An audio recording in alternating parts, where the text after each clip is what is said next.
Hello mga kautang, for today's video ay pag-uusapan natin or isi-share ko sa inyo itong loan application na 100% na dapat ninyong iwasan.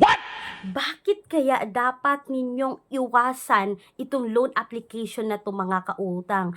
Dahil kapag kayo po ay na-approve dito at hindi kayo nakapagbayad sa loob ng 7 araw na ibinigay nila mga kautang, ay 100% din yung harassment ng loan application na to.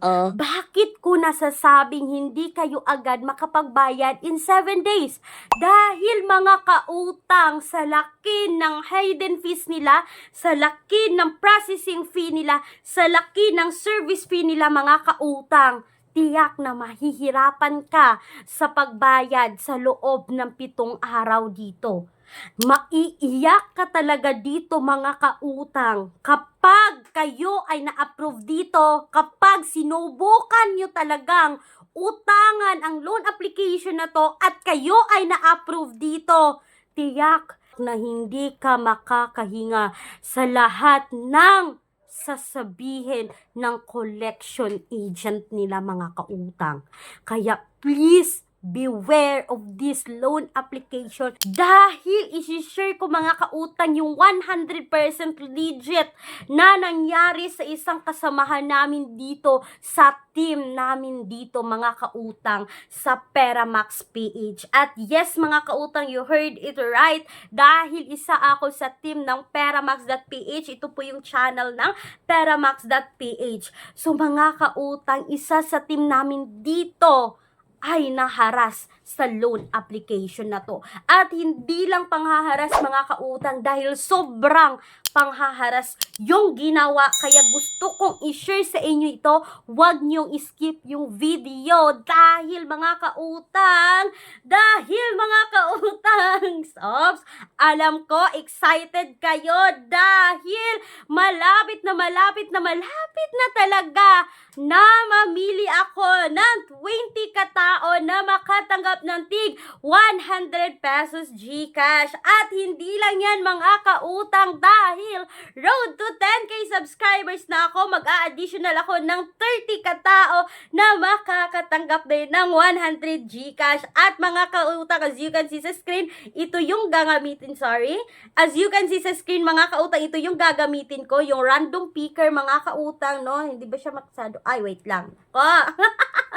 Ito mga kautang, yung gagamitin ko, no? Mamaya mga kautang, no? Ay, ihinay-hinay or dahan-dahan ko nang ilalagay yung name nyo dito kasi nga nasa listahan ko na lahat ng pangalan na makasali sa aking raffle, sa aking Gcash.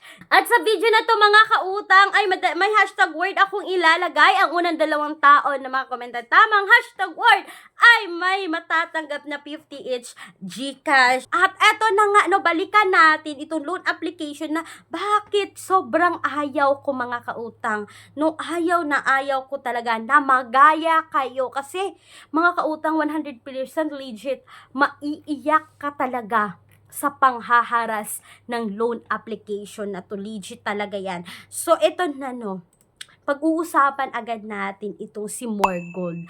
Alam ko mga kautang na ang dami sa inyo na nakapagsubok dito sa loan application na to. No, si Morgold. Legit mga kautang na 3,500 yung makikita nyo na offer dito nila kapag kayo ay first time borrower. So, hindi na tayo gagawa pa ng tutorial on how to apply this application kasi nga ayaw ko nga applyan nyo to. Ayaw ko nga subukan nyo itong loan application na to. Bakit pa ako gagawa ng tutorial? No? Kahit auto-approve itong loan application na to nga mga kautang, no, mostly lahat ng na-apply, may mga na-decline dito, pero mostly sa lahat ng nag-apply kay Morgold is na-approve. At alam nyo ba mga kautang, no, nasa 3,500, no, meron silang interest fee na 25 pesos, yung account management fee nila is 137 pesos, yung platform service fee nila mga kautang is 344 pesos, yung risk fee nila mga kautang is 344 pesos, yung credit fee nila mga kautang is 550 pesos. So, sa 3,500, yung na-receive ng isang kasamahan namin dito ay 2,100 mga kautang. So, isipin ninyo, no, sa 3,500, yung na-receive niya is 2,100 mga kautang. So, ibig sabihin mga kautang, merong 1,400. No, lahat-lahat na deduction, yung service fee, yung risk fee ng sinasabi nila, sa loob po yan ng 7 days. Yes, mga kautang, kung mangutang kayo dito, no, saan kayo hahanap ng 1,400 para maging 3,500 yung ibabalik ninyo sa loob ng 7 araw? Saan tayo hahanap ng 1,400 mga kautang? I-divide natin itong 1,000, i-divide natin itong 1,400 into 7 days. Saan kayo hahanap ng 200 pesos a day, no? Para malikom ninyo sa loob ng 7 araw. Yan yung sinasabi ko dito sa loan application na to mga kautang, na kapag hindi kayo nakabayad on time is 100% yung panghaharas. So dito na tayo sa panghaharas nila. Yes, mga kautang, no, alam ninyo na iiyak ka talaga dito dahil lahat ng friends mo, naka-apelyedo mo sa Facebook mga kautang, ay hahanapin nila.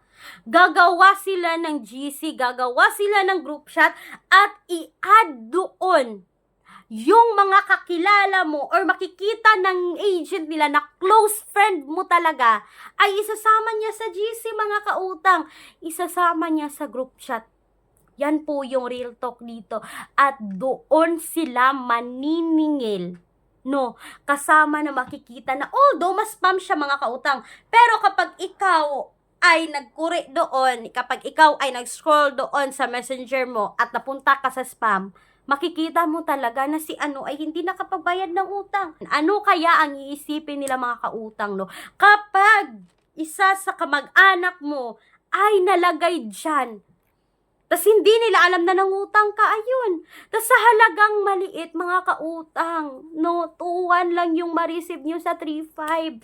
Tapos ganyan ka ipapahiya, at hindi lang yan mga kautang, dahil kukunin talaga nila yung mga photo mo sa Facebook mo. Makukuha talaga nila lahat ng info mo mga kautang.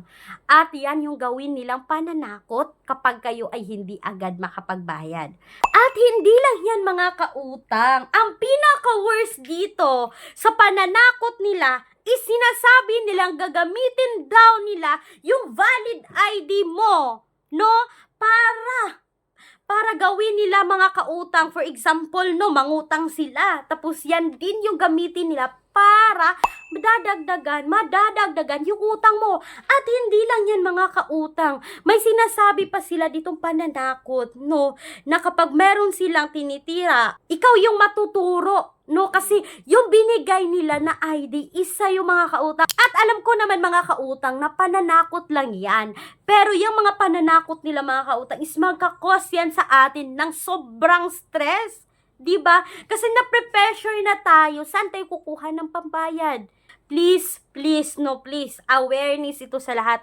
Please don't try more gold kung wala kayong pambayad. Wala talaga tayong pambayad. Kasamahan ko nga dito, nagtatrabaho, wala nga pambayad ng 1,400 in 7 days.